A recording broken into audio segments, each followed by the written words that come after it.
नमस्कार दोस्तों, जन मुद्दों की बात धर्मराज के साथ मेरे इस शो में आप सबका स्वागत है।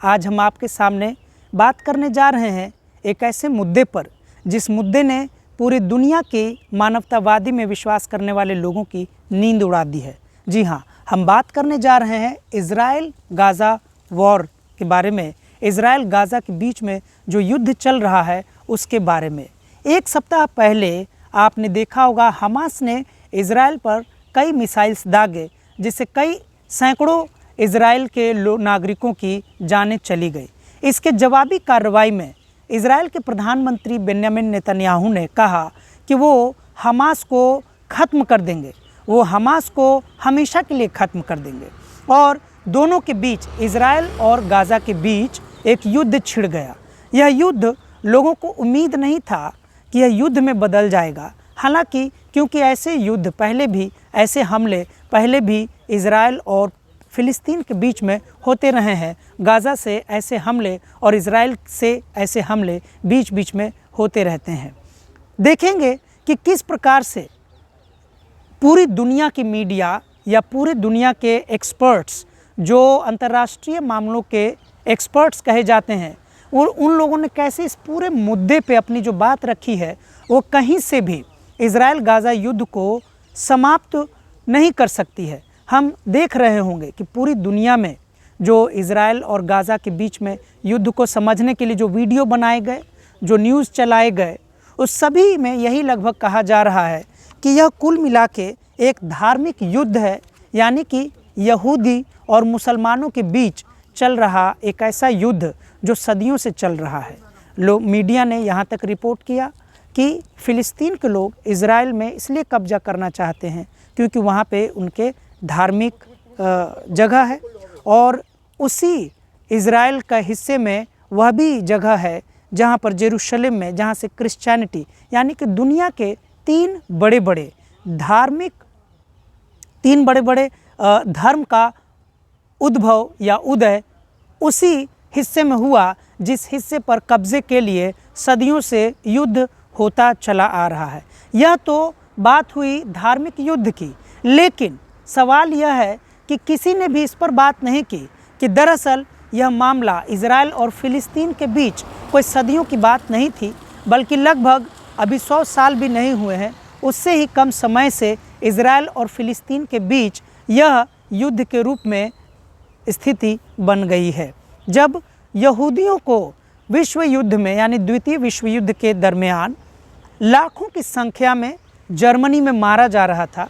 जब चेकोस्लोवाकिया या कहें कि पूरे यूरोप में यहूदी कम्युनिटी, जूज़ कम्युनिटी जो आपस में मिलजुल कर रहती है, मिलने का मतलब कि अपने ही कम्युनिटी में घुली मिली रहती है, जब उनको ढूंढ कर मारा जाने लगा, उन्हें कंसंट्रेशन कैंप में भेजा जाने लगा और लाखों की संख्या में उन्हें मार दिया गया, परिवार के परिवार ख़त्म हो गए। आप जानते हैं कि अल्बर्ट आइंस्टीन को भी जर्मनी छोड़ के भागना पड़ा था, कार्ल मार्क्स को भी जर्मनी छोड़कर भागना पड़ा था। जब आप देखेंगे कि यह जो नफ़रत है क्रिश्चियन और क्रिश्चियनिटी, एक ज़माने में यह नफ़रत क्रिश्चियनिटी और जूस के बीच में था, आज इजराइल के संदर्भ में हो सकता है कि दुनिया की राजनीति के लिहाज से, ग्लोबल पॉलिटिक्स के लिहाज से मुसलमानों, यहूदी और मुसलमानों के साथ युद्ध के रूप में दिखाने से एंटी मुस्लिम विचारधारा, यानी कि मुसलमान विरोधी विचारधारा में विश्वास रखने वालों को कुछ लाभ हो रहा होगा। लेकिन अगर हम इसे ठहर कर देखें तो समझ में आता है कि युद्ध से न तो जूस को फ़ायदा होने वाला है, न मुसलमान को फ़ायदा होने वाला है, और न मुसलमान से नफ़रत करने वाले लोगों का फ़ायदा होने वाला है। क्योंकि जब युद्ध हो रहा होता है तब हो सकता है उस समय हम किसी एक साइड में रहते हैं, लेकिन जब युद्ध की समाप्ति होती है और जब हम देखते हैं कि लगभग सभी तरफ से बहुत लाखों लोग मारे जा चुके हैं, तब हमें समझ में आता है कि उस युद्ध के बिना भी हम आपस में बैठकर शांतिपूर्ण तरीके से अपनी बात रख सकते थे, अपनी बात कर सकते थे। इजराइल गाज़ा युद्ध में भारत के प्राइम मिनिस्टर ने भी कहा कि वे इजराइल की इस दुख की घड़ी में साथ हैं, लेकिन जब प्राइम मिनिस्टर नरेंद्र मोदी से सवाल किया जाने लगा, विपक्ष ने सवाल किया या ग्लोबल राजनीति में, ग्लोबल पॉलिटिक्स में प्राइम मिनिस्टर, इंडिया के प्राइम मिनिस्टर के प्रति एक जाने अनजाने सवाल किया गया तो उनके प्रशासन ने अपना समर्थन फ़िलिस्तीन के राज्य को भी, फ़िलिस्तीन देश को भी दिया है। इसका सीधा मतलब यह निकलता है कि हम हो सकता है अपने व्यक्तिगत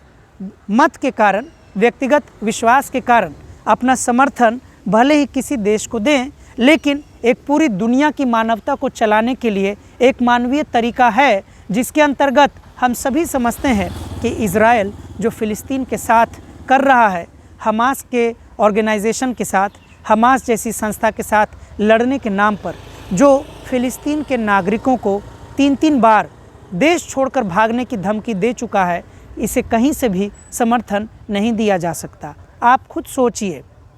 कि कहीं भी युद्ध हो और रातों रात लाखों आदमियों को एक दूसरा देश धमकी दे, डराए कि आप छोड़कर चले जाओ, नहीं तो हम आपको ख़त्म कर देंगे, तो चाह कर भी कोई कैसे रातों रात भाग सकता है? सवाल है अपने देश से कोई भागे भी क्यों?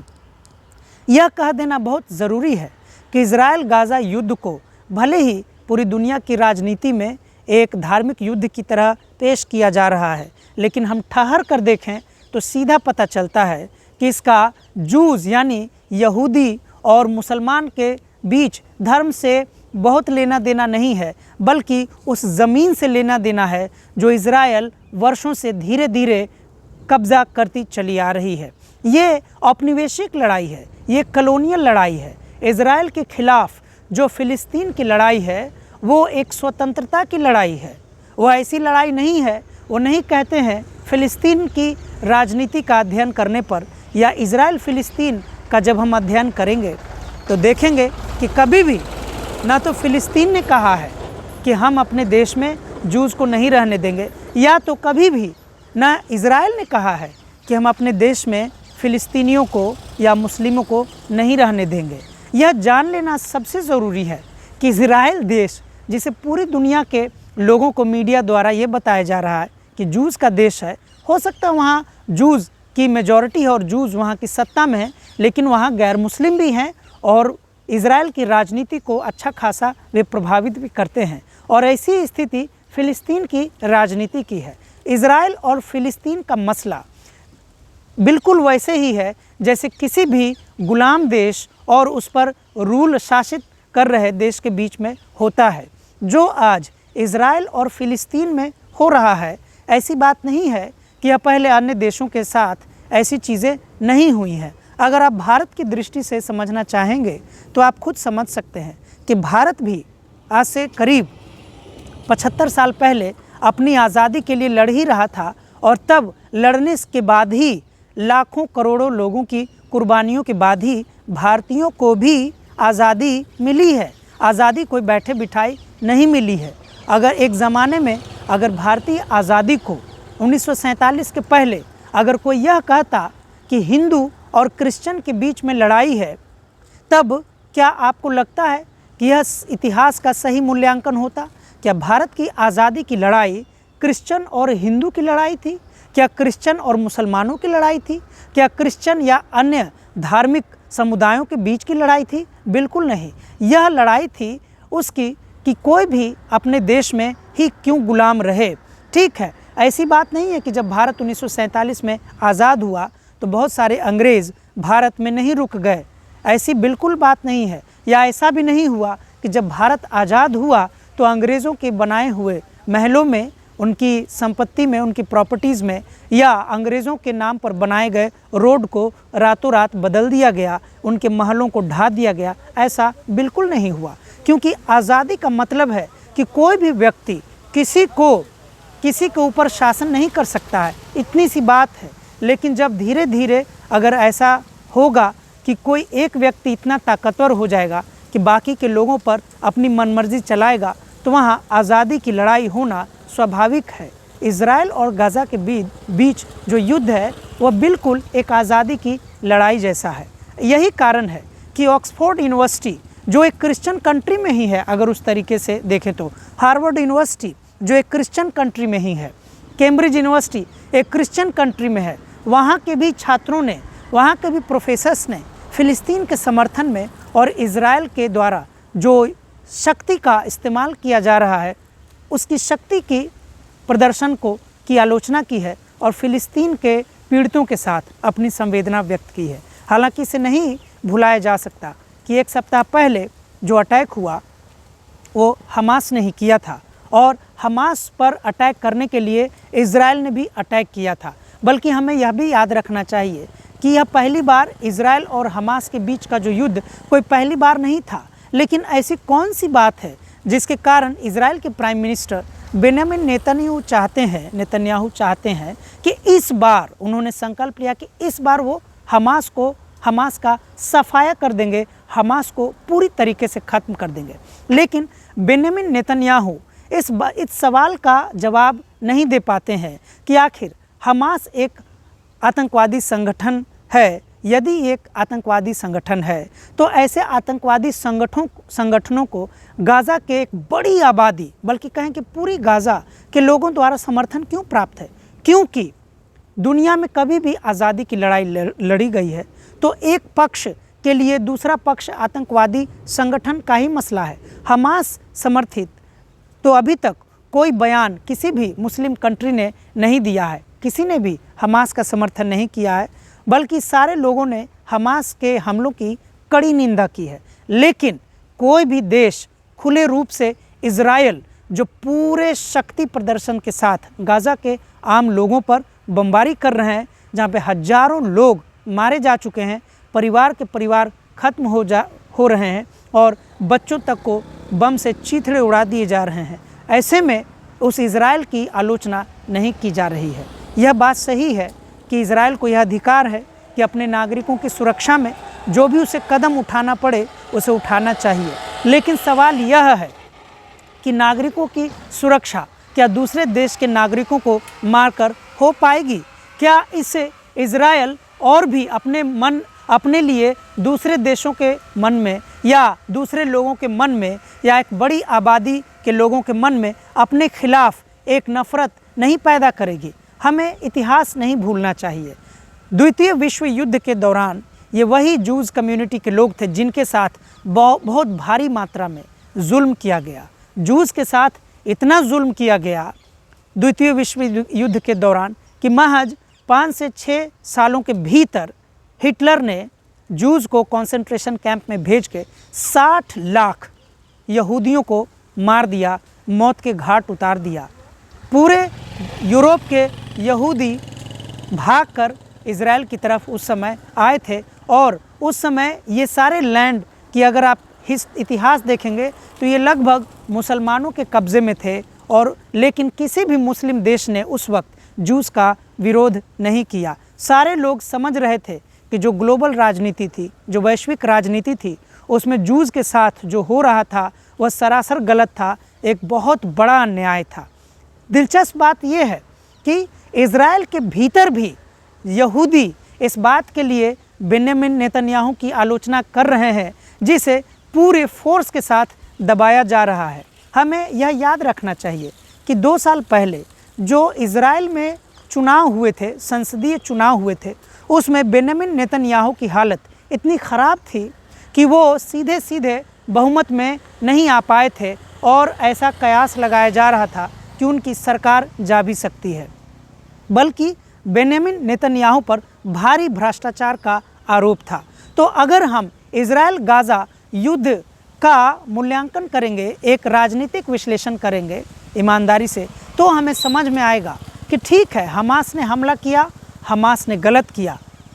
लेकिन नेतन्याहू जो एक राष्ट्रीय युद्ध छेड़ने के नाम पे जो कर रहे हैं, असल में वो अपने भारी भ्रष्टाचार से घिरे होने के मामले को दबाना चाहते हैं और नेतन्याहू चाहते हैं कि लोग उन्हें एक राष्ट्रीय हीरो के रूप में वापस पूरी तरह बहुमत में सत्ता सौंप दे। हालांकि नेतन्याहू वही भूल कर रहे हैं जो द्वितीय विश्व युद्ध के समय हिटलर ने यहूदियों को मारकर किया था। हमें यह याद रखना होगा कि यह धार्मिक युद्ध नहीं है, यह एक औपनिवेशिक युद्ध है। न तो फ़िलिस्तीन के लोग यहूदियों का सफाया करना चाहते हैं, न यहूदी मुसलमानों का यानी कि फ़िलिस्तीन के लोगों का सफाया कर पाएंगे। हमें अगर एक मानवता के इतिहास का अध्ययन करेंगे तो हम समझेंगे कि कोई भी कम्युनिटी, कोई भी समुदाय दूसरे समुदाय का धरती से सफाया नहीं कर सकता है। हो सकता है कि तात्कालिक रूप से या उस समय भावावेश में आकर या आक्रोश में आकर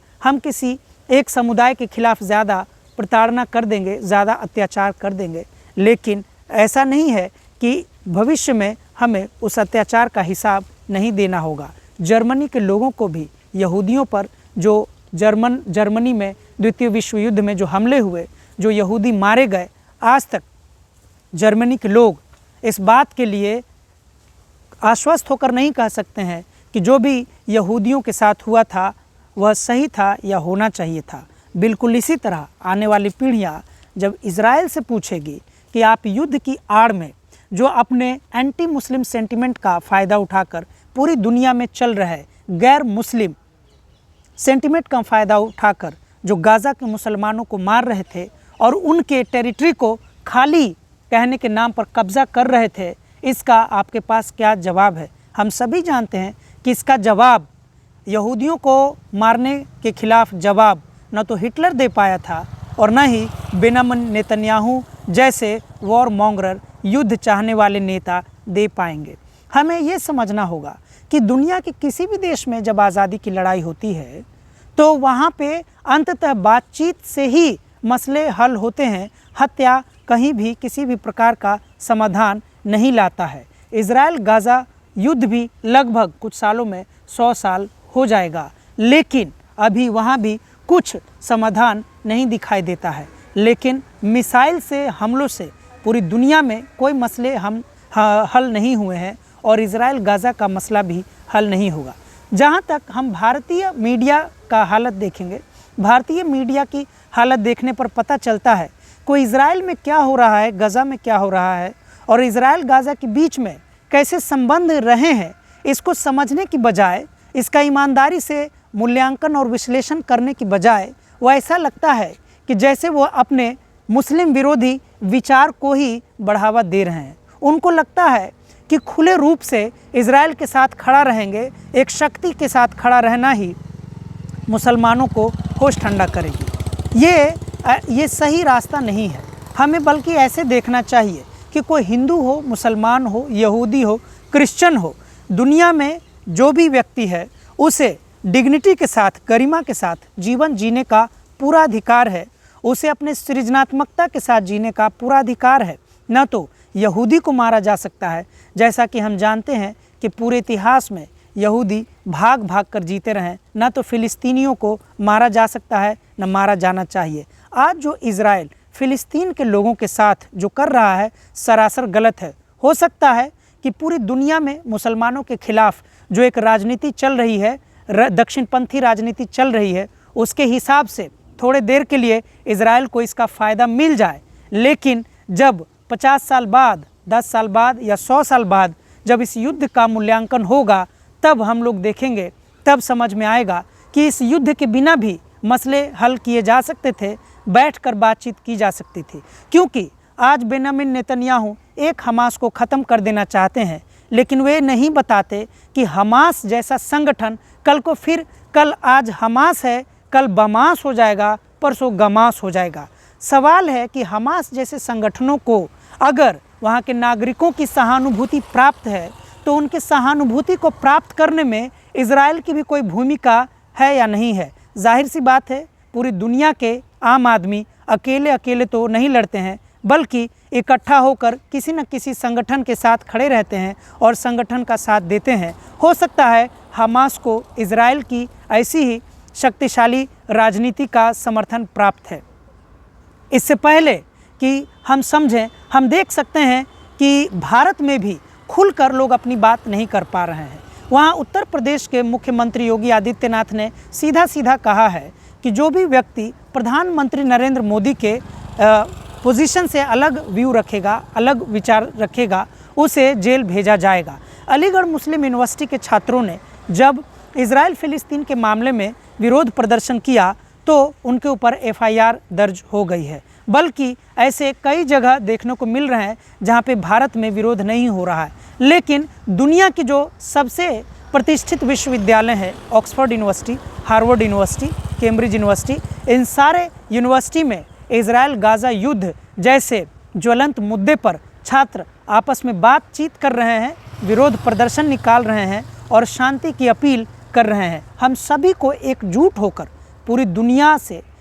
यूएनओ से अपील करनी चाहिए, पूरी दुनिया के शक्तिशाली देशों से भी अपील करनी चाहिए कि हो सकता है कि आपके लिए यह फ़ायदेमंद हो, लेकिन मानवता के लिए शर्मसार कर देने वाला एक घटना हो रही है और हमें जैसे भी हो इसे रोकना चाहिए। सबसे पहले हम सबको मिलकर शांति के लिए एक अपील करनी चाहिए। इसी के साथ मैं अपनी बात समाप्त करता हूँ। अगर आपको बात अच्छी लगी हो तो आप मेरे इस चैनल को लाइक कीजिए, सब्सक्राइब कीजिए, शेयर कीजिए और हम सब मिलके कोई भी युद्ध हो, किसी भी जाति धर्म के बीच के युद्ध हो, अगर हमारे मन में किसी भी प्रकार की कड़वाहट हो, वैमनस्य हो, डिफरेंसेस हो, तो हमें उसे हिंसक रूप देने के बजाय अहिंसक तरीके से अपनी बात रखनी चाहिए और उसका समाधान शांतिपूर्ण तरीके से ढूंढना चाहिए। हमें नहीं भूलना चाहिए कि पूरी दुनिया में शांति की स्थापना युद्ध के रास्ते नहीं बल्कि बुद्ध के रास्ते ही हो सकती है। इसी के साथ मैं आप सबसे विदा लेता हूँ। शुक्रिया, धन्यवाद।